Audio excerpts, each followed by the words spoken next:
All right. Hey guys, how's it going? It's Joy. I am back again with another live. Welcome. This channel, you guys, is called Narc Free, where it is all about inspiring and motivating you all to get free and stay free after dealing with narcissistic abuse, and actually also to, kind of keep yourself away from toxic, negative, and unhealthy people as well, right? Because we do talk about a different variety of topics, but the main focus is we do talk about, narcissistic abuse, relationships, dating, and also empowerment. So, yeah, you guys, I'm excited to be back doing another live. This one is not going to be too long, unless depending on who all comes in the room, things like that. So, yeah, you guys, I pretty much just kind of wanted to do like a part two from the previous videos that I had been doing.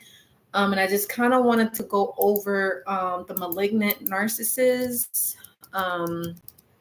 Me, myself, I have had a chance to actually, be around one. It wasn't for too long, but it was for, about 4 to 5 months or so. I was around a malignant narcissist, and they're definitely different from the covert ones, as I've mentioned before on previous videos. Now, if you're new to this whole topic, you're like, hey, what is a malignant narcissist? We'll just kind of go over that here just so you can kind of be aware and kind of know like what it is that we're but again, yeah, if you're new, make sure that you do subscribe to the channel, tell a friend, family member, share the video, all that good stuff. Make sure that you guys have joined my free Facebook support group called the Healing in the Recovery Room. That is for former victims and survivors of narcissistic abuse, and it is also for people that could be just dealing with mental health challenges, obstacles, or concerns and things like that. So most definitely be sure to tune in or join the free Facebook group. We do, welcome everyone. We don't judge or we don't ridicule or anything like that. We, allow people to be themselves, and whatever they want to express, they can feel free to express and all that good stuff. So, with that being said, you guys, yes. So, in terms of dealing with a malignant narcissist, I kind of was gotten the inspiration just thinking about it actually.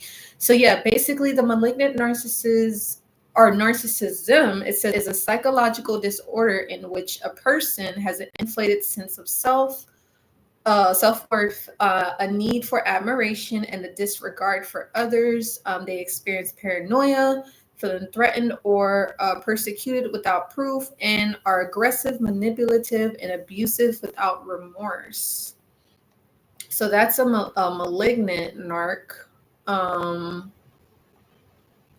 So, you have that now. And then specifically speaking, I kind of had an inspiration, when it comes to dealing with parents, like, because the thing is, I understand, like, when it comes to like relationships or, dating and things like that, sometimes, you can kind of have boundaries where you're just like, hey, it is what it is type of thing. This is what I will allow. This is what I won't allow, or this is what I will accept. And this is what I won't accept type of thing when it comes to like certain dating relationships, type of situations and scenarios. But now it could be a different ball game when it comes to a parent, because sometimes, like with certain individuals, you may be like, hey, you know what, no love lost, like it's all good, let's just let bygones be bygones, it is what it is type of thing.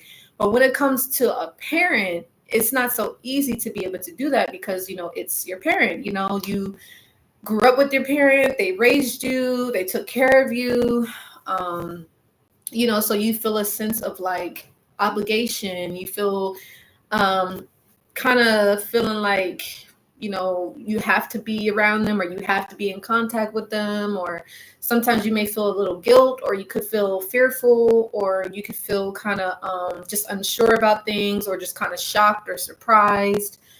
Maybe you could have found out that your parent is a malignant narcissist, and maybe you want to learn more about how to overcome that. Now, me, myself, when I was around that particular malignant person, it wasn't necessarily my parent, it was someone else's parent, but that individual had a lot of power over our situation, and so I didn't really recognize it at first. Now there were some signs, there were, some red flags. I like some of the things that I noticed when I was around that individual. That individual was very controlling. I noticed they kind of fished out for information, because a lot of times with the malignant narc is they will get the information that you tell them, so that way they can use that as ammunition at a later time. So they're kind of like fishing for things like, okay, what hurts you, what triggers you, or what gets you upset, or what makes you hurt, and things like that. So they'll know to do that, and to do it even worse, so they can further hurt you. And it's like, you didn't do anything to deserve this, by the way. And like I said, this is not necessarily just your parent. This could be an in-law, type of thing. So so you do have that going on. So that was one of the things that I noticed with the particular malignant narc that I was around. And then also, they were also very needy. They were like extremely needy. They needed attention all the time. They needed the I guess, quote unquote, the spotlight to be on them at all times. They were very just like drama filled individual, always wanted to know like what's the latest scoop, or what's the latest tea on whatever is going on. And then like as soon as something negative happened, they're like all excited and like, oh yay, like type of thing. Like they're never happy for good stuff. They're always so focused on the negative, then they feed off of that. And they also, the individual that I was around, she was more so, this was a female, by the way, this was a female malignant narc, right? But she had a sense of entitlement because she had I guess she was well to do. She had like her own business, and she basically was in charge of a lot of people. And I guess she felt like, oh, I look down on others because I have this and they don't have that, and I can do this and other people can't. So she was very much had that sort of superiority complex, where she looked down on other people, and was always very judgmental towards other people as well. So but then if there was any feedback, suggestions, or not necessarily criticism, or maybe like, hey, maybe it's not cool to do that, or I didn't really appreciate that. Maybe if you were to say that to a malignant narc, they would actually take that as an offense, and they would take it as an injury, and pretty much set you up to hurt you, right, or to get you back in somewhere, to get some sort of revenge, or try to get control over you, or their adult child, or whatever the case is. So and then the other thing I noticed too about that malignant narc was that everything that malignant narc did, she wanted everybody in the family to do the same thing. So no one was allowed to have like their own thoughts or their own beliefs, or they wasn't allowed to be themselves. Like they had to conform to what she wanted. Like, let's just say, for instance, like, you guys know around when it was the COVID was really like rampant, and I mean, still people still kind of wear their masks and stuff. I know I do at times, but yeah. But in terms of like getting the the ding, I can't say it on the live because I don't want people anyway, but you guys get what I'm saying. The the thing they kind of that basically so if that malignant narc got that ding, then she would want everybody else in the family to do the same thing. So if you, let's say that the narc got the ding, then if you let's say you're the adult child, and then let's say your spouse, which, or your girlfriend or boyfriend, which is that narc's son or daughter, doesn't get the ding, then the narc is going to be upset, because she's going to be like, oh, well, I got it, so that means you need to get it, and he needs to get it, she needs to get it. Now if she feels like you don't comply with her rules, then she's like, oh, she's a threat, or oh, I got to do something about this, or I got to get back control, kind of thing. So that's basically how my experience was being around the malignant female narc. Now the male narc obviously is similar, but this is specifically speaking about a female malignant narc. So that was pretty interesting. So yeah, you have that going on. And then also with the information that the malignant narc shares with you, not only do they try to get information out of you, right? So they can later use it as ammunition to misuse it and abuse it and to spread it around to other people to kind of twist it and flip it to how they want it to be, right? But they will also try to play the victim as well, so you can feel bad for them, so they can feel like, okay, I can get them to do what I want them to do. Basically, they're doing it to get your sympathy, so they can use that as a way to manipulate you and to get you to do things for them that you don't really want to do, or to make you feel guilty about not doing things for them, or they make you feel fear for not trying different things. Like, let's say, and again, usually most of the narcissists kind of behave the same way, but obviously, there's different categories of narcs that they have, different personalities, different behaviors, different attitudes, kind of thing. But yeah, so with this malignant narc, they will use fear, and not only fear, but they will use finances against you. So like, for instance, they'll use or insecurity. Like, let's just say if you are living with your malignant narc, right? And you want to move out. And my aunt actually did this to me, but she wasn't a malignant narc. She was more of a covert narc, but she was also the kind of narc. She was a somatic narc. So she was all about the looks, all about the outer appearance, right? But yeah, but with the malignant narc, they will say things like, oh, you're gonna have to pay your own rent now. Oh, you're gonna have to pay your own phone bill now. Oh, I'm not gonna be able to help you as much as I have been. Or, oh, you don't need me, so I'm not gonna help you, or I'm not gonna support you, kind of thing. So that's essentially what a malignant narc, the female, will do, right? As I said, I haven't really been around a male malignant narc, but I've been around a female malignant narc, right?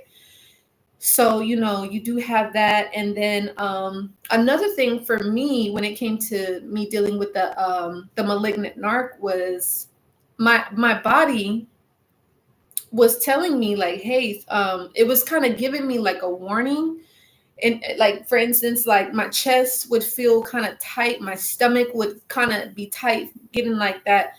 It was kind of trying to warn me like, hey, stay away, kind of thing. That's what it did. Like, whenever I would be around the malignant narc, the female malignant narc, and so, and that's why a lot of the times when that individual would be like, oh, well, you and so, let's go out for lunch, or let's go out for dinner. And a lot of the times I would say no, because, something inside of me was telling me like, no, like, it's not safe. Like, you're going towards danger, like, stay safe away from danger. You get me? So your body can actually talk to you and let you know like, hey, this is safe. This is not safe. This is danger. This is not danger. Or this is, like, look out, caution, caution, caution, caution. Like, you know what I'm saying? And sometimes we ignore that. Sometimes us empaths, HSPs, introverted individual, or just a normal person, you may ignore it because you're just like, let me just give them the benefit of the doubt. Let me just see. But, it kind of ends up biting you in the butt at a later time. But that's just something to keep in mind when it comes to dealing with the malignant narc. Now, you're wondering how to cope during this time as far as, keeping yourself safe, mentally, emotionally, psychologically. Excuse me. It's just, just understanding, as I always say, what you're dealing with, just realizing that they're just all about power, control, competition, jealousy. They're really just, there's no love when it comes to, dealing with your malignant narc parents. I know that no contact may be difficult for you because, again, that's your parents. You love them a lot.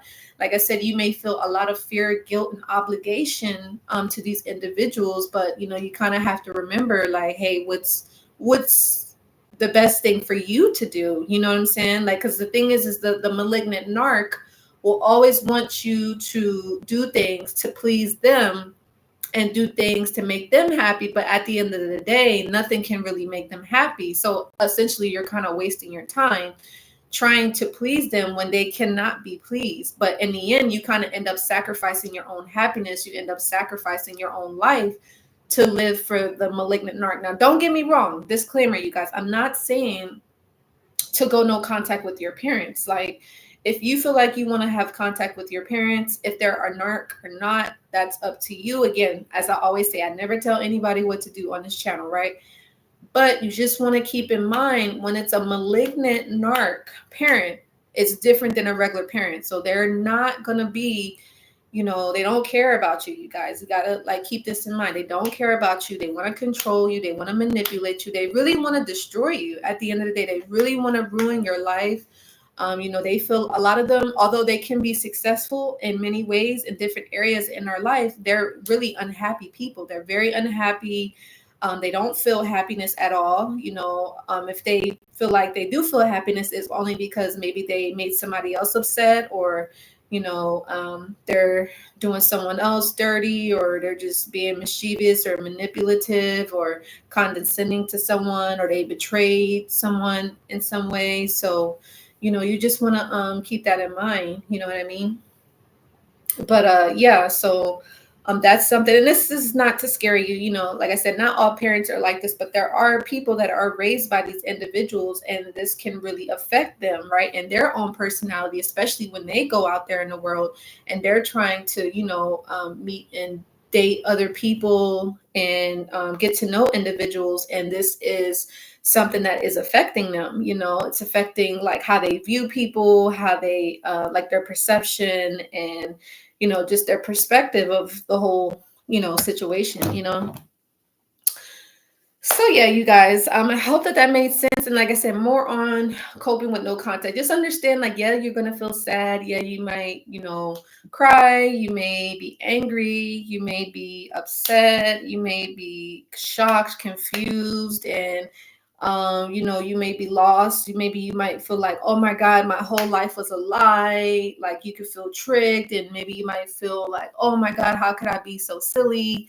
But this is what it is. This is what it is. And like I said, you have to really be strong and firm on your boundaries, and just you have to know that you can take care of yourself. Like, you don't need to have your malignant narcissist in your life to make it, because really you have God, and that's really the only person that you need. And then once you're able to be by yourself and spend that time with God and really begin to walk on your path to your life purpose, then you can say, hey, God, bring these type of individuals into my life that will do this, or that kind of thing, So, but yeah, I hope that made sense. And really just knowing that, yes, you're going to have your withdrawals. Yes, you're going to have your relapses, and your narc parent may reach out and be like, oh, I'm getting old in age, and I need you here. Or they may have other family members reaching out to you to try to make you give in, and reach back out to them so they can regain their control back. So you just want to,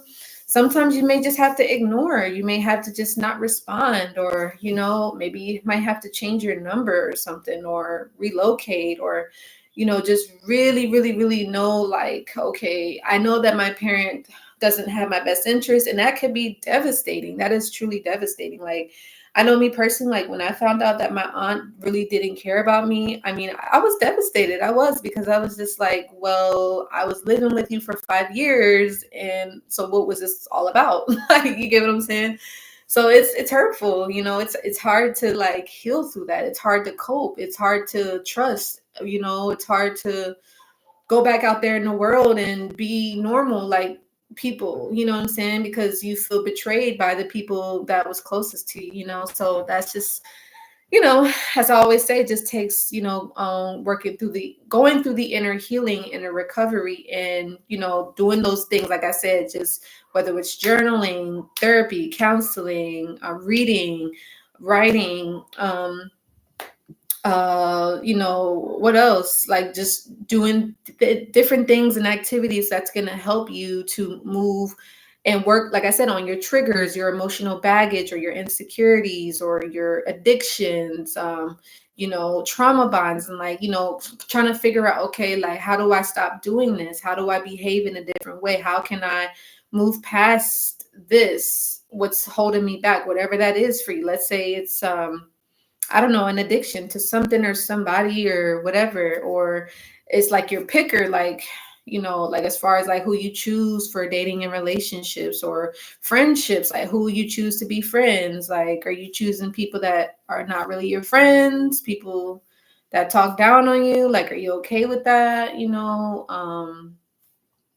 That kind of thing. Just like standing up for yourself and knowing like, hey, like you're worthy, like you deserve the best, so why settle? So but yeah, that's pretty much that, you guys. But that's what I wanted to talk about. I hope that was helpful in terms of like coping. Like, I'm trying to think of some other things in terms of like coping, as I always say, building your relationship with God. What else? And just finding support groups, you know what I mean? Finding support groups, educating yourself, rebuilding up your confidence, rebuilding up your self-esteem, your self-image, you know what I'm saying? Like, and then just kind of going away, like go on a trip or a retreat and just really focus on you, like, spend time alone, you know what I'm saying? Because like I said, that's the time that you can hear from God the most. Like when you're around a lot of people, it's hard to hear because it's so much noise, like, you know what I'm saying? So you're hearing all these voices, so it's like you're on a frenzy, so sometimes when you're able to spend time alone by yourself, then you can think clearly and you can like be like, oh, this is what I need to do, or this is what I should do. Oh, okay. Like you get more clarity when you're by yourself versus when you're around a whole bunch of people all the time. You know what I'm saying? So yeah. But yeah, go on no contact. Just when it comes to dealing with your narc parents or just narc parents, period, or just let's say your parents are not narcs. Let's say they're toxic. Let's say they're dysfunctional. You're like, yo, like I don't relate to my parents anymore. I don't relate to my family anymore. And I want to live a better life. Like you're just like, I don't want to gossip. I don't want drama. I don't want to behave the way that they do. I don't like to um let's say, what else about your parents? You don't want to be negative, right? You want to think positive, or you want abundance. Like you want to be able to live your life how you want to live. Like let's say you don't want to work for the rest of your life. Let's say you want to have a business or a gig or something that you do with your life that you love instead of doing something that you hate for the rest of your life. Let's say you want to do stuff like that. Your parents or certain people around you, they're not going to align with that. They're not going to understand that because they may not want that. And that's okay. So, you're going to have to be around people that want that, and you might have to find those people, whether they may not be like around you in the area, they may be online, you may have to find them online, that kind of thing. So, but yeah, don't feel guilty for going no contact with your parents. Don't like, if you do feel guilty, it's normal. Like you are going to feel guilty because you're going to feel like, oh, I owe them my life. And that's what the malignant narc parents, they want you to feel like that. They want to be like, oh, since I had you, then you owe me your life. It's like, no, I don't owe you my life. I owe you respect. I owe you, like, um, as far as like, yes, I owe you the respect, courtesy, common, courtesy, that kind of thing. And then just, being polite, respectful, but other than that, you don't owe anyone your life. Obviously you owe it to God, but no one is God. God is God. Like, and normal humans are not God, right? So yeah, just, you have to be strong. You have to be strong. And those times where you're feeling weak, you gotta just say like, what's the right thing to do, right? You got to think about what's the right thing to do, what's going to be the best decision for everybody involved. You get me? Like what's going to be the right thing to do. That's how I live. Like I live like, okay, I know my emotions may be telling me to do something, but my logic is kind of kicking in. It's like, okay, I know what's the right decision. And then I'm gonna just have to do this because I know deep down this is the right thing to do. Now, sometimes the right thing to do isn't easy. You get me? Sometimes it's easy to do the wrong thing. It's easy to go against doing what's right. But me, I'm just the type of person, because of the relationship that I have with God is so strong. I know what God is capable of. And I'm like, I don't want to be on God's bad side. I'm just saying, Like I fear God like so much. Like if there's one person in the world that I fear is God, because I've seen what God can do to people. So it's no joke. I don't play with God at all, and I know God doesn't play with me. So I don't do things that I know that would displease God. I'm here to please God, and I just want to do His will. And I just want to, at the end of the day, like I want God to be proud of me, and I just want to do His work. So that's it.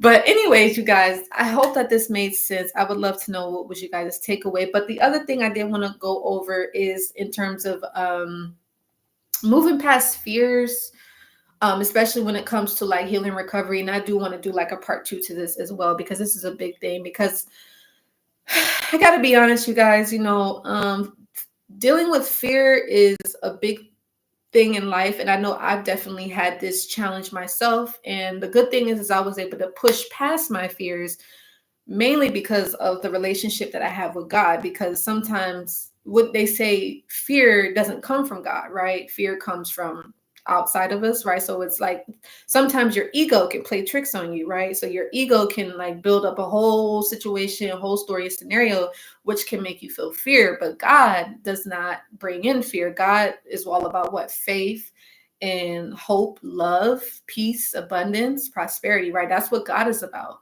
But the opposite of that is what? Fear, scarcity, lack, just feeling like, oh, there's not enough, but really there is. You get me? Excuse me. So one of the things, like if you feel like you're dealing with fear in your life, in just any area in your life, for me, like I said, I had to put my trust in God. Like I had to realize like God had me when no one else had me. God did. Like in another story I'll share with you, you guys, and this is actually in my book that I wrote.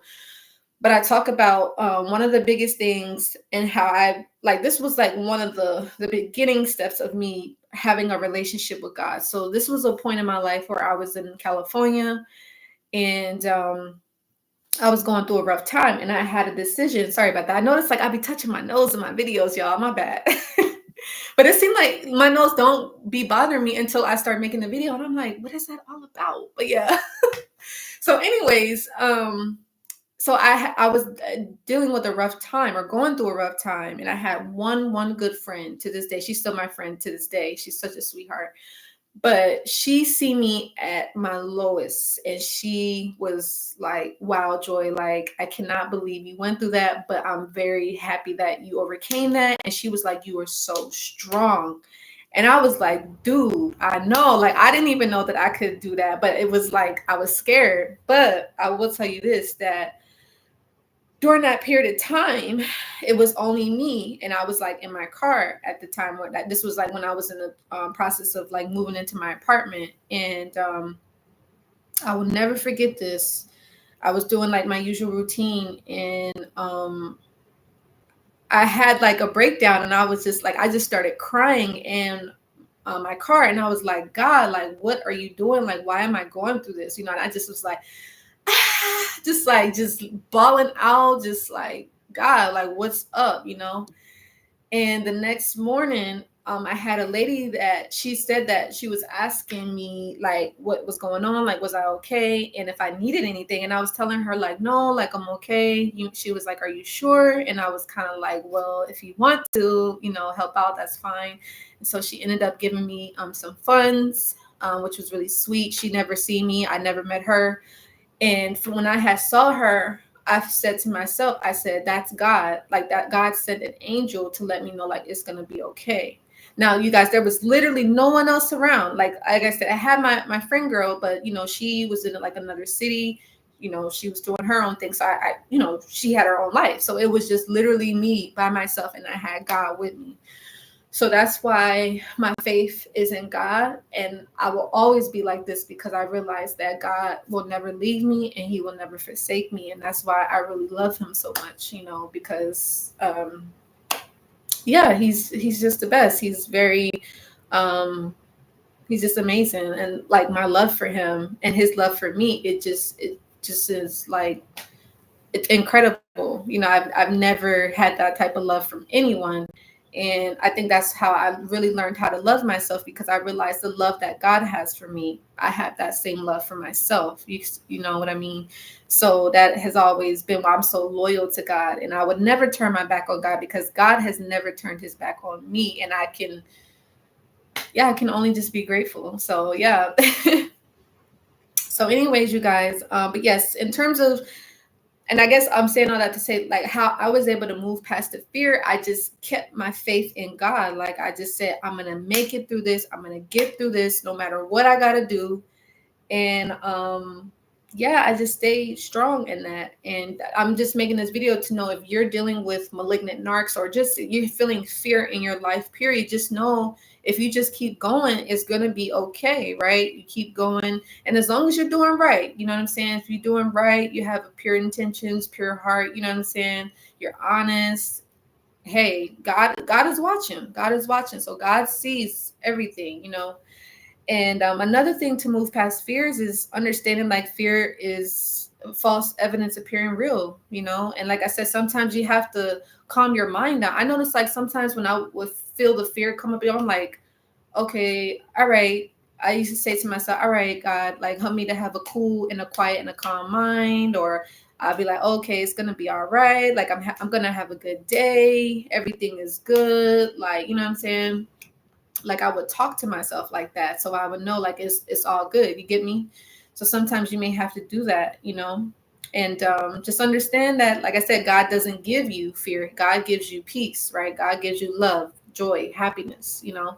He wants us to experience that. And that was another thing why I started putting my trust in God, because I'm like, dude, like, I don't want to experience anything outside of, you know, love, happiness, peace, and joy. If there's anything else I can experience, if it's negative, I don't want to deal with that. You see what I'm saying? Like, I know that some things may occur because, you know, it's life, but the way that I'm living my life, I'm following God. You get me? And like God said, he never said it was going to be easy, but he said that he would never leave. And that gave me peace, because I was like, as long as God is with me, I'm good. You feel me? So yeah, you guys, I hope that made sense. And by the way, you guys, I'm not holier than thou at all. Trust me, I make mistakes, I sin. So don't look at me like, oh, she follows God and she's holier than thou. Not at all. I'm just like you, right? So we're the same. We're in the same boat here. So, but anyways, you guys, I love you so much. I would love to know, what was you guys' takeaway? Do you guys, how are you guys coping with, you know, as far as dealing with your malignant narc parent, or if you are experiencing any fears of, you know, going on to the healing and the recovery path? Because, you know, one thing that I noticed, and not everybody, but some, right? I feel like some people get okay with the status quo, meaning like some people are okay with being hurt. Some people are okay with toxicity. Some people are okay with settling for less. Some people are okay with not healing. Some people are okay with not doing the inner work. Some people are okay with the bare minimum, less than what they want. Like, some people don't want to put in the work, right, to achieve whatever they're trying to achieve. Some people just feel like, oh, it's too much. It's going to take too much time. I don't, you know, where do I start? Like, a lot of people let fears hold them back. So, you know, you got to move past those fears and just understand that you yourself are the only one that's holding you back. That was another thing to help me to overcome my fears. I had to realize, like, I was literally the one that was in the way. I was blocking what it was that I was trying to get all along. Like, God was just literally waiting for me to trust him, to you know, to step out on faith, to walk by faith and not by sight. I was the one that was holding me back. You know, it was my own mind. It was my own values. It was my own belief systems and programmings and other negative people that were around me during that period of time. Right. You know, or not, you know, it's just some people have their own beliefs and it is what it is. Right. So, but anyways, you guys, I love you so much. I would love to know, what was your takeaway? Did this resonate? Was this helpful? I would love to know. And any topics, you guys, that you want to know about, please do not hesitate to leave them in the comment box. You know, that way we can all learn and we could do a video like this. And if you guys are feeling called to, if you like this video, if you found it was valuable, and insightful and informative, don't hesitate to leave a donation. You can actually leave a donation. I'll actually put it in the chat just in case if you watch the playback and you're like, oh yeah, I like that, you can send me a Cash App at $Coach Joy, or you can actually send me a PayPal at livenarcfree9@gmail.com. And I just want to say thank you in advance, because as usual, you guys know whatever you do give, it definitely does come back to you tenfold. So, but anyways, you guys, make sure that you do hit the like and thumbs up, hit that notification bell so that way you don't miss out on any other videos like this. And don't forget, you guys, try my sugar scrub. Get yours. You will love it. I'm addicted to it. I got to be honest, y'all. I'm addicted to the scrub. It smells so good. Citrus, ginger, and milk coconut. Try it out. And as I was mentioning before, you guys, I do have some new scents coming out. So make sure, I'm trying to get this right in the camera. Hold on, y'all. Okay, there you go. So yes, try it. It smells amazing. You will love it, you guys. You can get one of each, or you can get like a mix and match bundle. And I'll leave that link below here. Actually, I'll put it in the chat as well, so you can try out my sugar scrub and any other way that I can support you guys. Please let me know. I'm gonna put my website here, and you'll find the information about my sugar scrubs and other products and services that I have. And as usual, you guys, I do not require any insurance to talk to me at all. No insurance is required. Just a heads up. But yeah, that's pretty much that. And like I said, if you do have insurance, it will be acknowledged, but it is not required at all to talk to me. So anyway, I love you guys, and I will see you guys in the next video. Take care.